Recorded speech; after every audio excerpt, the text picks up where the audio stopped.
Mark, I'd like to dive in with you, if I may. When you talk to your clients, how would you assess the level of readiness in the UK and in Europe and globally in terms of implementing GDPR? And how would you articulate the general industry mood? I think some people have used the word panic. Is that something that you recognise? I think from a practical perspective, it's this chair's kind of difficult to sit in. From a practical perspective, if anyone's been on safari, that's kind of how I describe the market right now. I think on the far left-hand side, you've got kind of the ostrich approach, where people are just burying their head in the sand.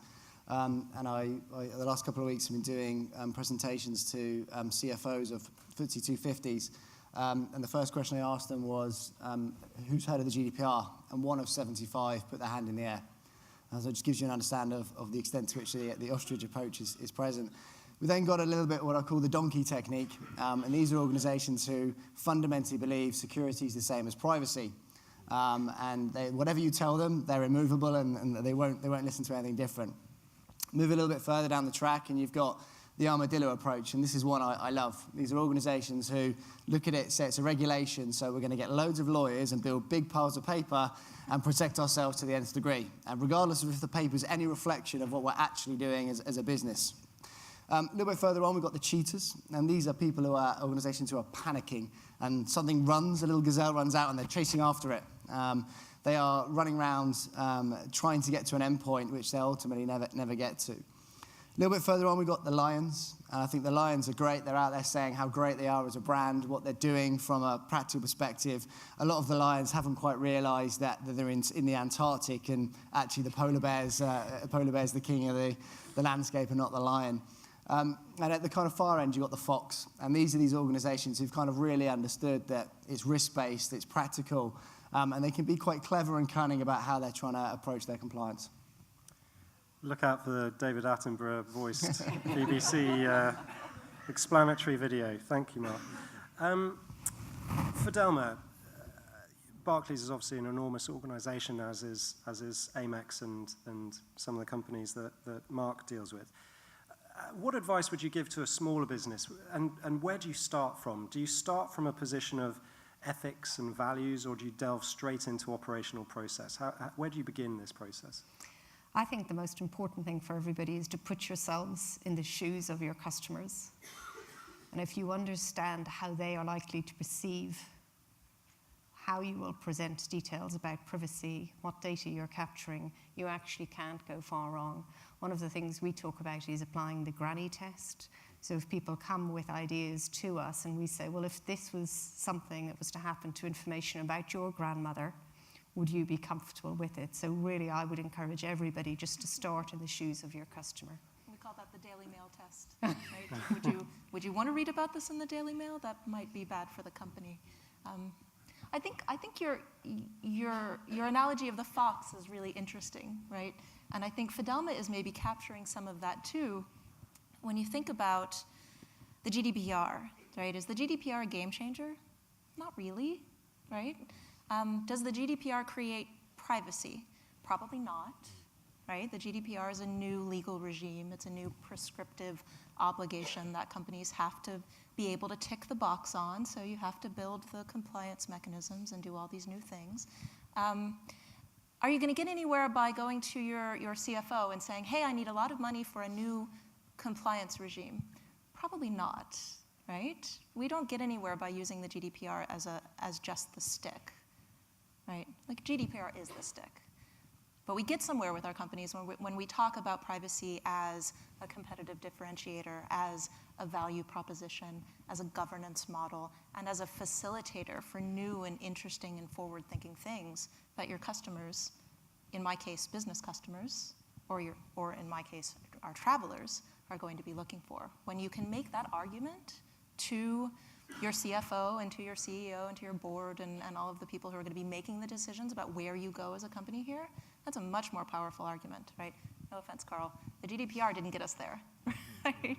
And I think a lot of the companies that are thinking about the GDPR in maybe the cheetah way right now, I think that was one of it, maybe one of those animals in the middle, right? They're thinking about just throwing lawyers at it because this is what the GDPR creates. right? More prescriptive obligations that are easy to manage with lawyers.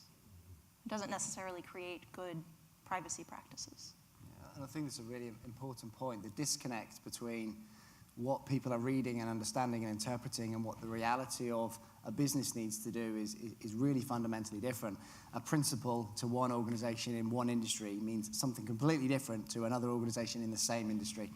And that level of understanding, and importantly, how it plays out in your customer relationships is got to be one of the fundamental starting points when you're looking at the GDPR.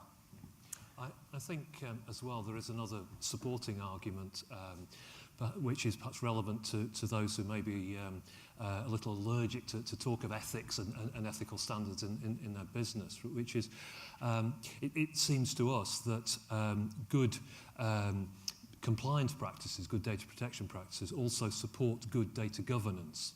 And I think there's a very strong overlap between what you need to do to be compliant with a regime such as the GDPR and what you need to do to have good information management in your business. I think it's very much to do with understanding the provenance of your data, the sensitivity of your data, the conditions which may be attached to it, how long you should keep it for, what levels of security are appropriate to particular types of data, that sort of thing. Now, those are information management issues, but they're also compliance and GDPR issues, and I think getting one right helps you with the other. Yeah, we joked a little bit earlier about it being kind of like Maslow's hierarchy of needs, right? You've got to walk before you run. You've got to build your compliance framework and your data governance models at the bottom, and then, ultimately, as a company, you want to get to the point of self-actualization where you can do some of these really interesting things with data because you've taken care of everything in between the compliance mechanisms and the privacy impact assessments and the transparency models. And then ding, ding, ding, there's the payoff at the top, right? Mm-hmm. I'd like to ask about ownership and accountability. So one way of looking at this is to ask the question, where should GDPR or where should this issue reside within a business, which department? So Fidelma, you've worked across technology, marketing, as well as compliance and regulatory, and Casey, you've worked in a marketing background and advertising as well as being a lawyer. Now, I would suggest, and feel free to disagree, that lawyers and UX experts don't necessarily share the same skill sets. And so if you put GDPR compliance or these issues in the hands of the legal team, you're arguably not going to get the same customer experience as if you put it in the hands of marketers. So a question of the panel is which part of the business should own this issue? You definitely don't want to leave it to the lawyers, right? I think if I can speak with both sides of my brain here, right, having the advertising and graphic design background that I had before I went to law school created a weird situation where I never thought that I'd be using all of it, and now I'm in privacy where I use all of it, right? You don't want to put this in the legal department. The lawyers are only thinking about it as a legal concept. You don't want to put it just in compliance. The compliance department is thinking about it from a testing and reporting framework. You don't want to put it in marketing because then you're putting the foxes in charge of the hen house, right? So you need to have a cross-functional team for this. You need to have the people who have all of those skill sets contributing to come up with the best. How does Barclays manage this process? Because it's an enormous organization, and your mantra is to put the customer at the heart of the experience. How do you do that from an operational point of view? Well, it's absolutely, as Casey has said, it's a truly collaborative process for us. So our steer code that we've established actually has representatives of all of the customer segments that will be impacted by it. And we're organized around those customer segments as well as around our product lines. And we also have our security people, our compliance people, legal there. So it is a truly collaborative issue, but the accountable executive for us is our head of client and customer experience. Because it is truly, we believe, an opportunity for improving customer experience with us. And I think for some reason, privacy is one of the kind of disciplines that's got a disconnect between reality and a lot of other things.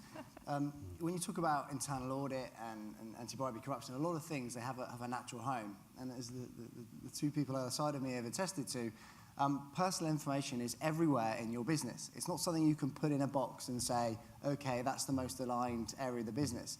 You need the sales, marketing, IT, finance, HR, all those people working together to solve a solution, because everyone from the CEO down to the cleaner on the floor has some accountability for privacy, because the world we're moving to today, pretty much everything we're doing is involving personal information day to day. I think as well, in terms of internal accountability, that the GDPR is in some ways a good thing and also a bad thing in those terms, because obviously now we have a requirement to have a data protection officer in certain situations, but which is a good thing. Clearly, it's good that the importance of that function is recognised. But at the same time, I think it's dangerous if it's felt that that is where all of these issues live, if you like, within that office, within that person. And I think I would agree with my colleagues that it has to be a more cross-cutting approach, and it has to be a more collaborative approach. And I think also that this is where things like this, the granny test that we heard about earlier on, are relevant. I think it's important that people throughout the organisation that are handling personal data in whatever capacity have those basic ethical approaches, those simple ethical tests in mind when they're approaching new initiatives or to do with personal data. I think it's important to encourage that culture and that mindset across the organisation, because it won't work otherwise. Yeah, no, and it's for us a key component or work stream in our process, and it isn't just for GDPR, is communications with stakeholders. So we don't just consider GDPR an issue that we're going to have to communicate to our customers. It is to every single person in the organisation to understand that they have a role to play in generating trust with our customers about data, but it also works with our third parties and with those that we have partnerships with. It's truly all points touch. Sticking with the idea of customer first, Carl, sorry, I'm talking to you back here. How does that apply in a regulatory environment? So could I ask, for example, I know you don't represent the European Commission, but was research undertaken to define the rights that consumers urgently need? You know, there's a lot of new rights afforded to them. Was there, talk us through the process of how did the regulatory authorities prioritize them? And then broadening it out to the panel, where is the opportunity here in terms of where does the panel see that consumers want those rights? Where will it make a difference to their lives? Well, perhaps just for the avoidance of doubt, I should make it clear that, of course, we didn't write the GDPR, nor did our colleagues in the other data protection authorities across Europe. We regulate them, but we regulate people's compliance with those regulations, but we didn't write them. Really, I suppose a question like that will be best answered by the government, who did assist in writing it, and the European Commission, of course, who originated the proposal. So I suppose that's a simple answer in a sense to deflect the question. But I mean, clearly, to take your main point, clearly where this is coming from, where the GDPR is coming from, is an understanding of fundamental rights, and it's linked to a European system of fundamental rights in the European Charter of Rights. So I think that's clearly an important influence here. But I think it's really also an attempt to translate those into a 21st century technological environment. It's an attempt to recognise the realities of cross-border data flows, of the ways in which personal data is used and in which people can access it, and to translate those rights into that environment. Now, you could criticise individual aspects of the GDPR. There are certain areas which perhaps could be clearer, could be better worded, or on the other hand are perhaps too prescriptive and too narrow. But I think that's the intention behind it, certainly. And then the question of, from a commercial point of view, where are the opportunities here? So where is it around the ability to port data from one service to another? Is it around consumers building trust purely off the back of being able to have the right to be forgotten? Where is this going to impact the market from a positive perspective? I think you have to start by looking at where organisations are. And for the majority of organisations, I'd say it's somewhere about 1990. A lot of the reason for this was if you look at the previous European directive, there's no stick, realistically. If you're a big global organisation, you're looking at it, you're doing your enterprise risk assessment, you're saying, well, okay, if I do something in a particular area, I'm going to get fined £1 billion, and in this area, I'm going to get fined £500,000. Where am I going to put my time, effort, and money? The GDPR does change that, but it means a lot of organisations are coming from a very long distance.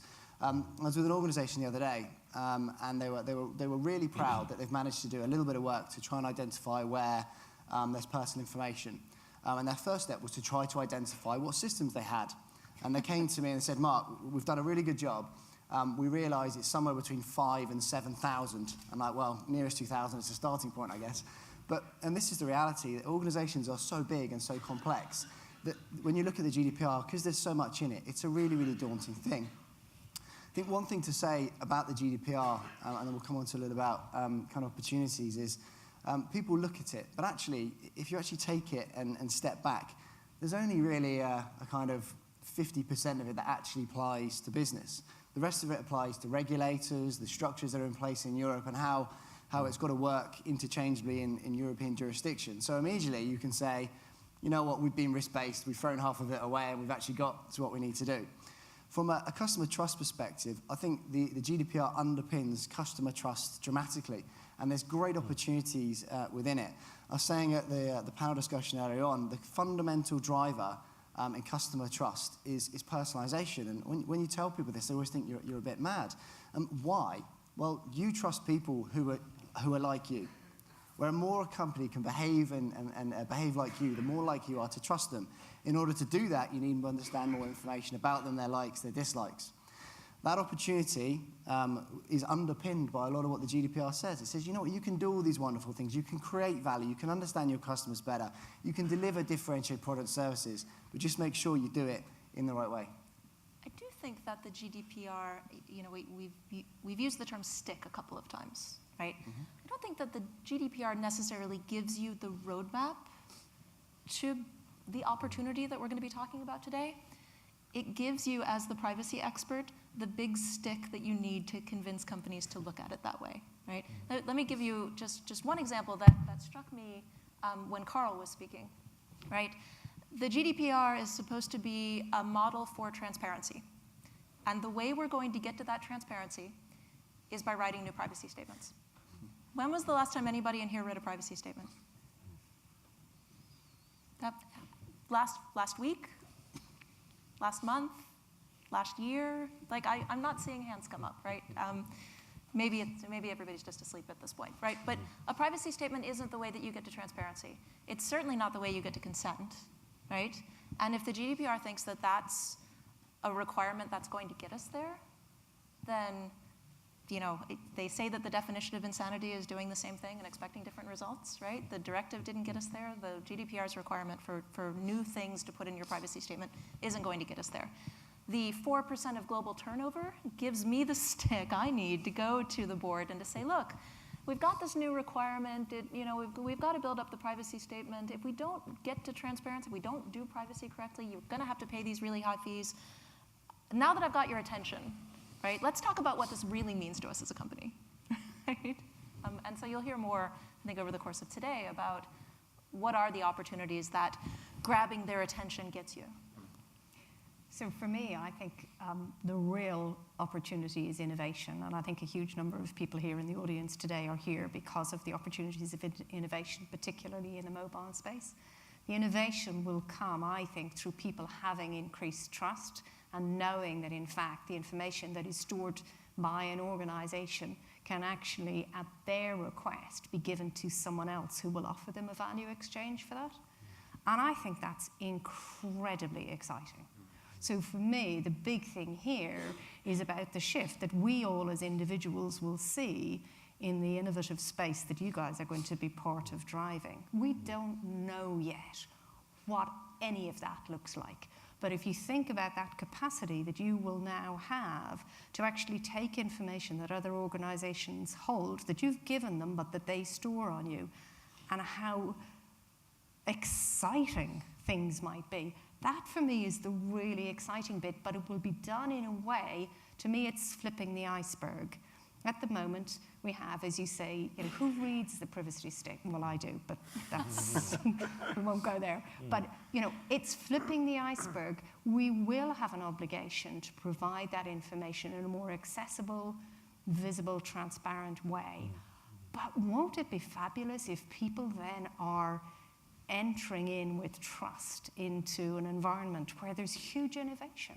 I think it could be fantastic. And the threat is the people who don't want to do it in the right way. Well, the most interesting thing about innovation in this space is that that's what's going to cause the change, not just for the companies who are innovating, but for the companies who aren't, right? So when I talk about data and data governance within my company, there's this overused phrase about privacy right now that talks about how data is the oil of the information economy. Everybody's kind of heard this before, right? Well, we're at peak oil, right? People are getting more concerned about what's happening to their data. The GDPR does build more consent mechanisms into their interfaces with you. They have the opportunity to turn it off. And not just that, right? Because, consent, no consent, they also are beginning to participate in personal data ecosystems that allow them to take back control. So you may or may not be giving them control, but there is an increasing array of third-party services that allow them to, let's call it go dark, right? Think about all of the personal data economy tools that you see the Science Force mattered out there, right? Or the,